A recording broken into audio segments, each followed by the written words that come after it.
Apakah suara saya sudah terdengar? Sudah, Pak. Oke, saya mulai 1 menit lagi ya.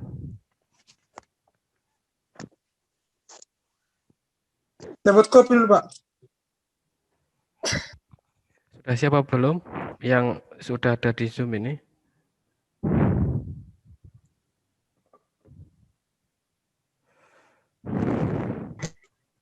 Ya, Pak. Oke, ketika saya menjelaskan, minta tolong mic-nya sementara dimatikan. Dan jika ada pertanyaan, nanti saya beri waktu untuk bertanya terkait materi. Tolong jangan bertanya terkait absen. Nanti absen saya letakkan seperti biasa di Google Classroom.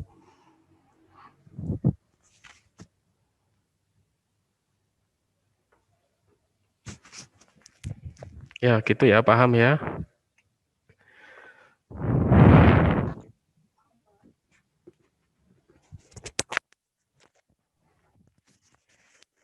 Oke, saya mulai.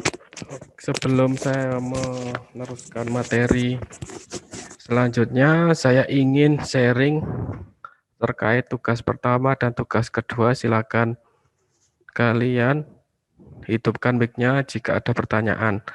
Kemudian untuk evaluasi, saya melihat tugas pertama itu banyak yang telat mengumpulkan dan ada juga yang mengumpulkan tetapi filenya tidak ada. Bagaimana itu?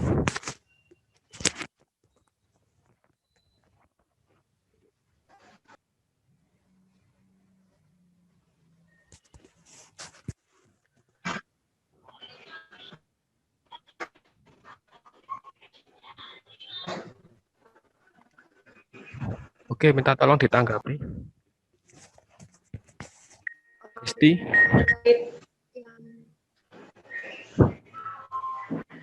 Terlambat mengumpulkan tugas itu ya. Kemarin batas waktunya sampai jam berapa ya, Pak? Sampai jam 12. silakan. Kami tuh ngomongnya itu sebelum jam 12, Pak. Tapi nggak tahu kenapa tuh tulisannya tuh. Kenapa?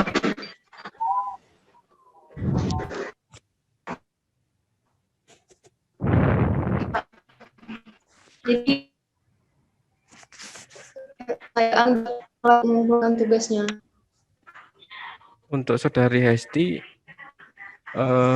suaranya agak terputus-putus, bisa diulangi.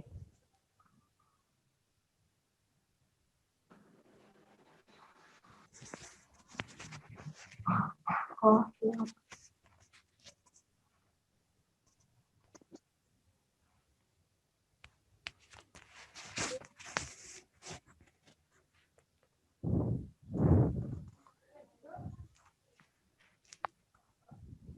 Oke, yang lainnya?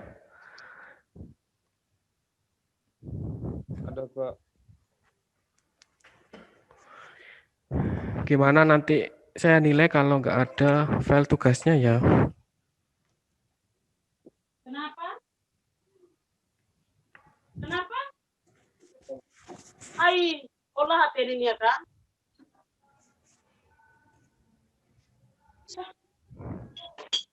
Kan tidak orang. Ada pertanyaan terkait tugas? Pak. Enggak ada, Pak. Standar internet. Itu nilainya itu 76/100 yang ada di file tugas itu nilainya, Pak? Atau bagaimana? Kemarin kan ada batas waktu karena ini sistem saya beri waktu. Ketika batas waktu itu melampaui, maka kalian bisa mengumpulkan tugas tapi tertulis di situ terlambat. Nah, keterlambatan harusnya saya beri konsekuensi jadi pengurangan nilai. Nah, nanti tolong selanjutnya apabila kalian mengumpulkan tugas, minta tolong diperhatikan untuk waktu pengumpulan. Nah, di situ kan ada kalian jika akan mengumpulkan, di situ kan ada tenggang waktu kapan terakhir. Kemudian bagi yang sudah mengirimkan, tapi file yang saya terima itu tidak ada filenya, bagaimana? Atau kalian belum attachment filenya atau bagaimana? Yang belum tercover atau yang sudah saya kembalikan tapi ada komentar tidak ada filenya?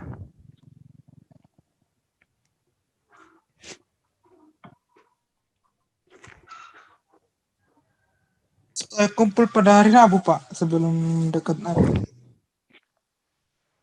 Iya, tapi mengumpulkan, tapi ada beberapa mahasiswa yang filenya saya cari tidak di attachment file yang saya berikan di situ, sehingga ketika saya memberikan nilai, saya tidak bisa melihat atau tidak bisa menemukan file yang kalian kirim. Jadi nanti untuk selanjutnya saya mohon untuk semuanya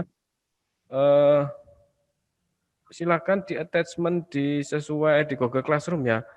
Atau kalian belum punya file Gmail, tapi kalau tidak punya Gmail, kalian tidak bisa masuk di Google Classroom. Jadi mohon dicek Gmail-nya apakah masih aktif atau error sehingga file yang saya terima itu kosong. Nah, itu saya akan menilainya berdasarkan file yang kalian kirim dalam bentuk PDF atau kalian foto, tapi lebih bagusnya dalam bentuk PDF ya. Jadi minta tolong tugas itu kalian tulis, kemudian kalian scan. Jadi bukan dari file terus di PDF. Jadi kalian scan, kemudian baru dikirim di attachment file. Kemudian pastikan ketika mengirim itu sudah benar-benar send filenya. Seperti itu.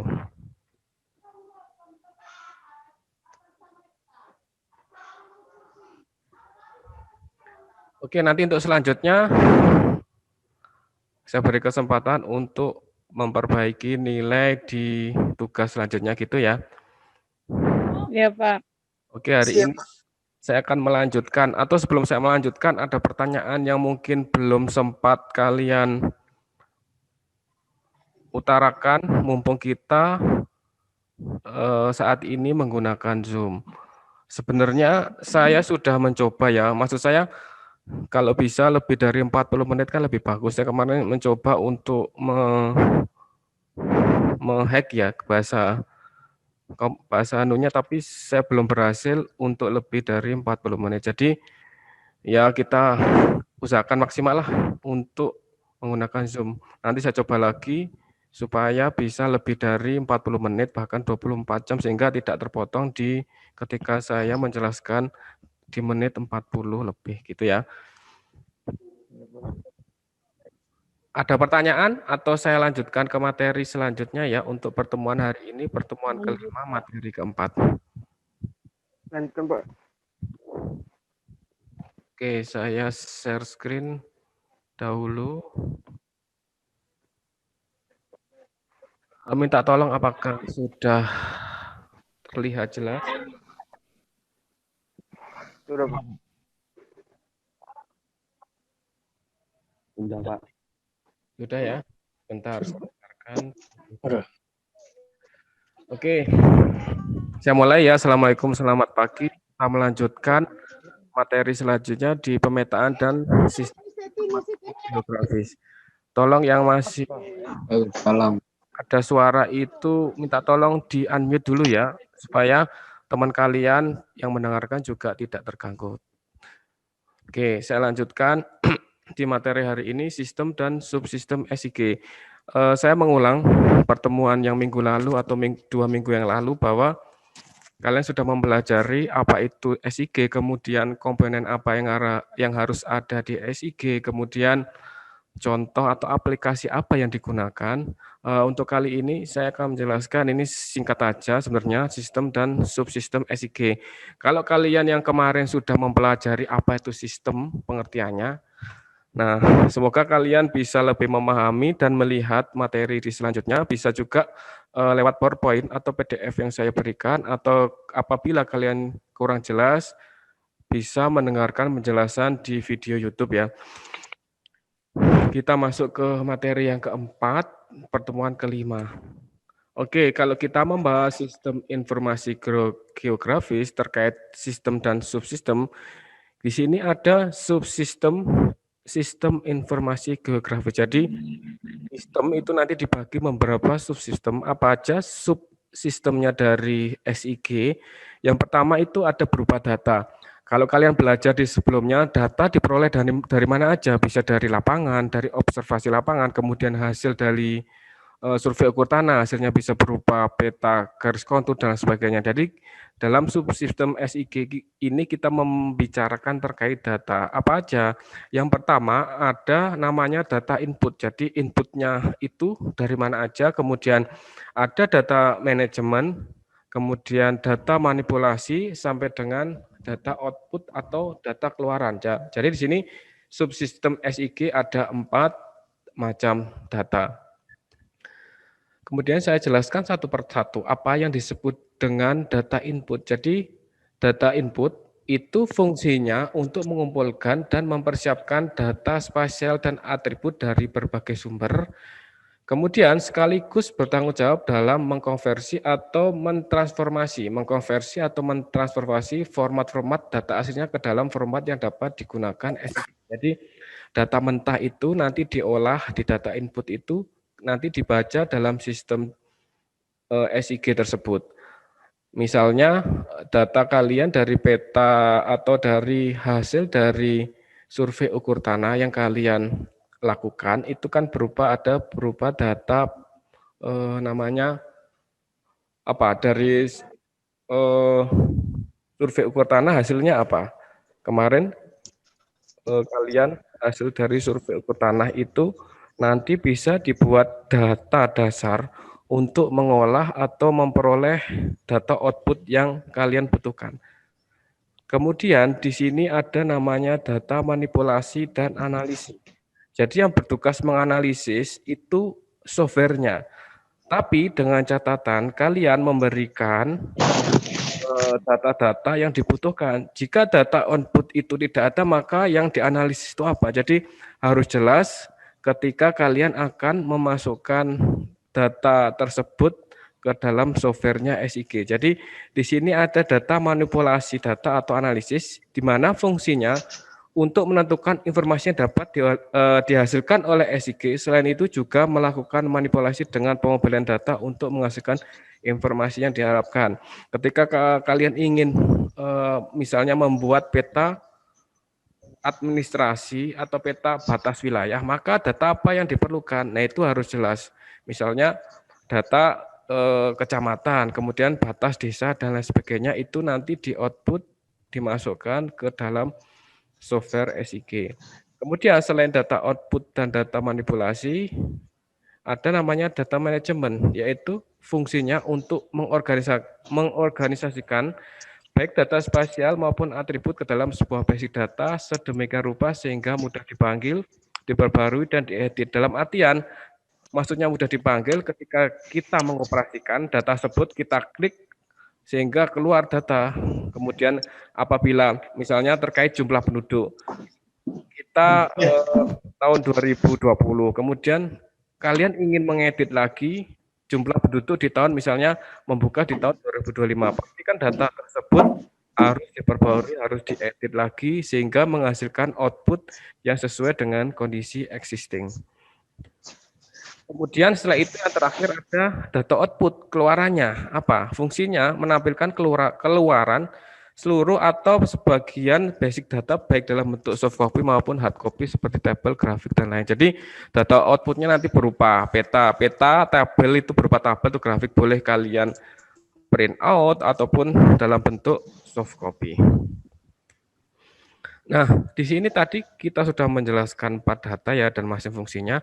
Kemudian tadi di depan ada yang terkait data spasial dan data atribut. Apa sih sebenarnya data spasial dan data atribut itu? Kita jelaskan satu persatu. Nah, ini jenis-jenis data atau model data, ada data spasial dan data atribut. Oke, data spasial itu ini lebih simpel ya. Itu berupa titik atau poin, itu bentuk paling sederhana di dalam peta. Kemudian ada garis, line atau polyline, contohnya seperti jalan atau sungai. Jadi kalian kalau menggambar jalan, itu ada garis atau line. Jadi eh, dalam data spasial bisa berupa garis atau line, misalnya jalan. Nah, dilihat lagi ketika kalian ingin membuat peta jalan tersebut, kelas jalannya apa? Ketika kelas jalan arteri, maka warna jalan itu merah dan lebih tebal daripada jalan kolektor. Nah, ini ada pengaturan-pengaturan yang harus ditaati. Kemudian data spasial lagi bisa berupa area atau poligon atau persol provinsi. Kemudian bisa juga objek 3 dimensi berupa kontur dan ketinggian. Jadi kalau hasilnya di survei Okutana bisa berupa peta kontur, berarti masuk ke dalam data spasial. Nah, ini contoh paling mudah.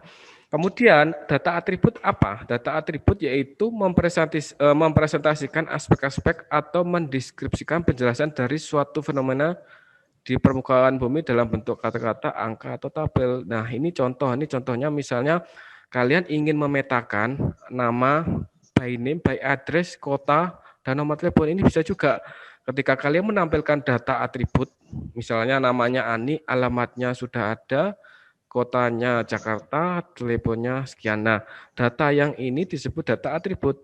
Nanti ketika hasilnya data output di peta, kalian klik di peta misalnya ada titik, nanti keluar oh namanya Ani, itu alamatnya di sini, di kota ini, nomor teleponnya ini. Jadi lebih simpel, lebih memudahkan kalian dalam mengerjakan sesuatu. Nah, ini contoh ya, ini daftar alamat. Bisa juga tergantung kebutuhan kalian mau mengetahui misalnya alamat kos-kosan, kemudian persebaran penduduk dan lain sebagainya. Nah, ini yang disebut dengan data atribut. Nah, kalau kita contohkan, ini kemarin sudah saya jelaskan, contoh keluaran data spasial dan atribut. Nah, tadi data input itu diolah oleh JIS, nanti dalam tampilannya di JIS itu seperti ini, misalnya di sini Kalimantan apa namanya kecamatan A. Nah, di kecamatan A ketika kalian klik nanti ada informasi. Di sini ada informasinya, provinsi apa, ini data kelahiran, ini data kematian. Tergantung kalian mau mengolah peta itu untuk keperluan apa. Nah, seperti itu. Misalnya dalam bidang transportasi, kalian ingin mengetahui jalan-jalan yang ada di Kota Malang, kelas jalannya apa? Nah, misalnya Kota Malang, kemudian ketika kalian klik jalan A, misalnya nanti kelihatan itu jalannya panjangnya berapa, kelas jalannya apa. Misalnya ditambah ada informasi kondisi kerusakan di titik mana. Nah, itu lebih simpel. Nah, ini contoh keluaran data spasial dan atribut. Data spasial, saya lanjutkan, data spasial itu ada model data raster dan vektor.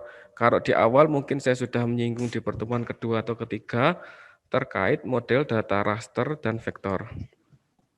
Saya jelaskan pengertian satu persatu. Model data raster adalah yaitu berupa data spasial atau keruangan permukaan bumi yang diperoleh dari citra perekam foto atau radar satelit. Jadi data dari foto citra satelit. Kemudian data raster nantinya akan berupa gambar permukaan bumi dalam bentuk warna, kenampakan alam seperti hijau, kuning, biru, dan lainnya. Nah, ini disebut dengan data raster. Jadi data kalian ambil dari foto citra satelit. Kemudian ketika kita berbicara masalah data vektor, ya tadi datanya berupa titik, garis, dan area yang berbentuk poligon. Nah, seperti ini contohnya. Data vektor ini dapat digunakan untuk keperluan peta administrasi atau rencana pembangunan jalan dan sebagainya. Nah, bisa diimport. Jadi jalan tadi termasuk data vektor. Data apa tadi termasuk jalan? Buka daring. Ini buka daring. Nah, seperti itu ya. Ini contohnya data vektor. Kalau kita melihat kelebihan dan kelemahan, bisa kalian baca di sini. Apa sih Pak kelebihan dan kelemahan dari data raster ataupun data vektor? Di sini dijelaskan secara singkat bahwa data raster, data struktur sederhana. Kemudian kalau data vektor, efisien dalam menyajikan topologi. Karena apa? Karena data vektor ini kan berupa titik, garis, dan area yang berbentuk poligon. Jadi lebih efisien dalam menyajikan topologi atau bentuk permukaan bumi. Kemudian data raster mudah dalam overlay. Kenapa?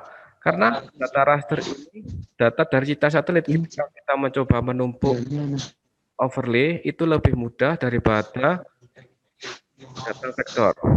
Kemudian data raster efisien dalam memproses data.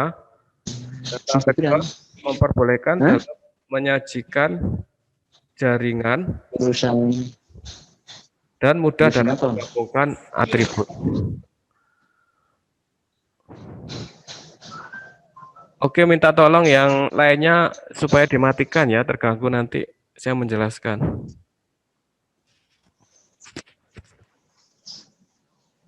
Kemudian ada kelebihan, ada kelemahannya. Ini data raster dan data vektor. Kelemahannya apa? Struktur data kurang rapi karena kita langsung mengambil data dari foto citra satelit kemudian didelineasi sehingga kurang rapi. Kalau data vektor, data terstruktur kompleks. Kemudian apalagi sulit dalam membangun topologi karena topologi kan peta dasarnya dari data apa tadi? Topologi itu kita dari data poligon, kemudian data vektor overlay lebih sulit untuk dilakukan karena komponennya banyak tadi ya, berupa titik, garis, dan area. Kemudian yang terakhir, batas sel tidak tergantung pada batas kenampakan. Kalau data vektor tidak efisien dalam pemrosesan citra, lebih intensif dalam update. Jadi kalau nanti ada pertanyaan, baiknya menggunakan data raster atau data vektor, silakan kalian tergantung penggunaan. Ketika kalian misalnya kalian ingin meneliti contoh pada proposal, ketika kalian akan meneliti jalan yang rusak atau terkait transportasi jalan, maka baiknya menggunakan data yang berbentuk poligon atau data vektor. Ini lebih simple, lebih jelas seperti itu.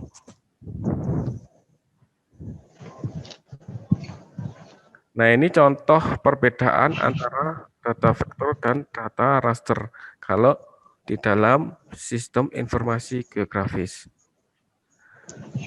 Nah, kalau saya simpulkan, skema uraian subsistem SIG, data outputnya itu apa Pak? Jadi data output tadi yang sudah saya jelaskan, bisa berupa tabel, laporan, pengukuran di lapangan. Nah, ini survei primer, ada peta tematik, topografi, peta dasar, ada peta satelit, dan lainnya. Nah, seperti itu.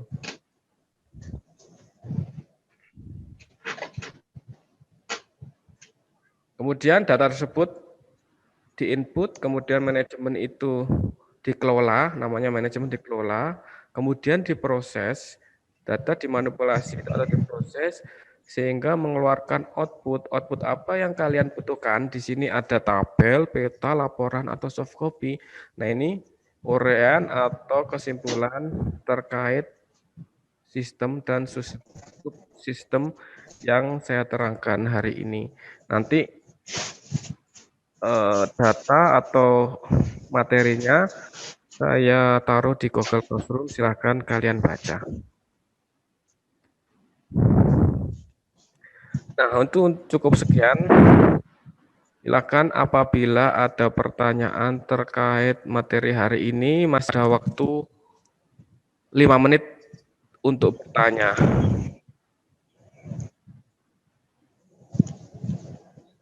Dan saya harapkan yang belum mengumpulkan tugas, saya harapkan nanti kalau ada tugas lagi, silakan kalian cek di Google Classroom-nya. Oke, ini ada pertanyaan dari Hesti.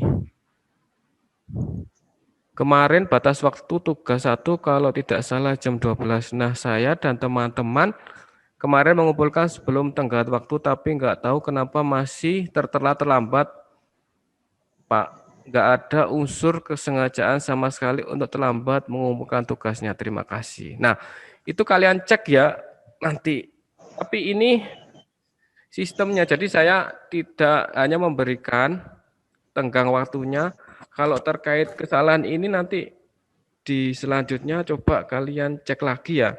Karena hasil dari uploadan atau tugas kalian berbunyi telah dikumpulkan tapi terlambat. Berarti kan waktunya itu melebihi yang saya berikan seperti itu. Ya, nanti untuk selanjutnya bisa kalian cek lagi ya, kalau ada tugas dari saya. Oke, ada pertanyaan mungkin dari yang lainnya? Silakan. Tidak ada, Pak.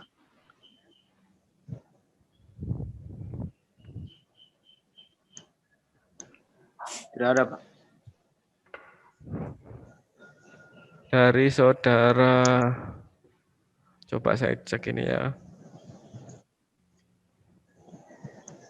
Kita kelasnya 50, ini hanya 28.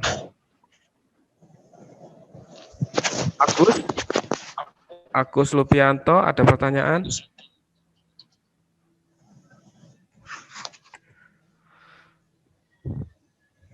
Ada, Pak. Atau kalian mengumpulkan kemarin waktunya Wita, kita kan WIB di Malang, atau bagaimana? Nanti coba dicek itu ya, pengaturan apa namanya jamnya itu.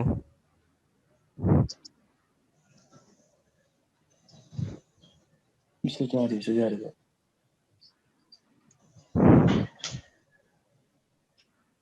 Itu banyak yang tidak mengumpulkan loh ya.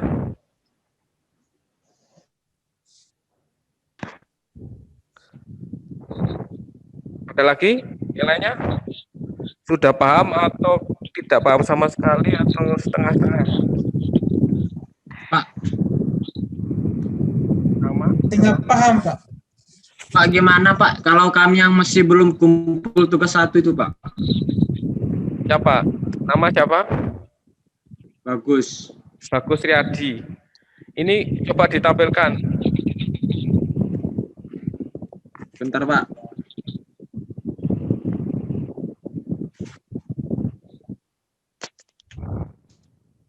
Oke, silakan Bagus. Kan kami kan waktu itu kemarin kan terlambat kumpulkan tugasnya, Pak. Kami kan udah habis waktunya, jadi kami nggak kumpul tugas, Pak. Tuh. Gimana tuh, Pak? Seharusnya kalian kan bisa melihat itu batas waktunya. Ketika sudah melebihi tetap masih bisa, tapi ada konsekuensinya. Saya kurang nilainya dari yang mengumpulkan tepat seperti itu. Berarti kamu nggak mengumpulkan sama sekali? Nggak ada, Pak.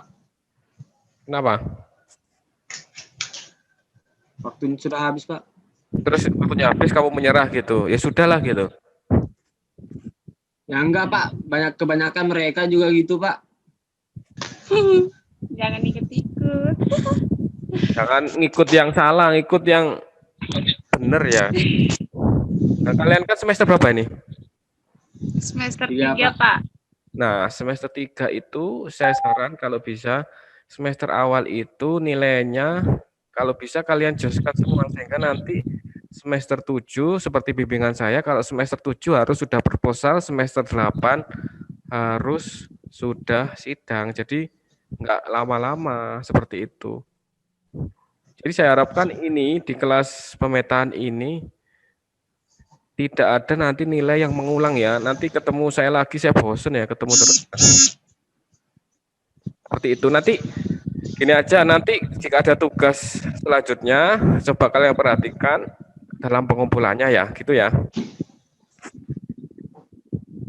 Iya, Pak. Ada lagi? Karena kita 1 menit, habis ini kita mati ya. Iya, 3 menit.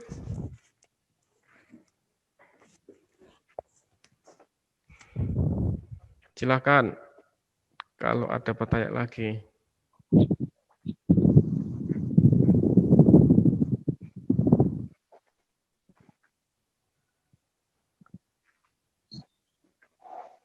Ada? Kalau tidak ada, saya akhiri ya. Iya, Pak. Oke, kalau tidak ada, saya akhiri. Habis ini saya kasih link absennya. Oke, terima kasih. Silahkan dicek Google Classroom, baik berupa materi dan videonya. Selamat pagi. Pagi, Pak. Pagi, Pak. Sehat selalu dan tetap Selamat siang, Pak. Oke, saya print screen dulu ya. Ya, Pak.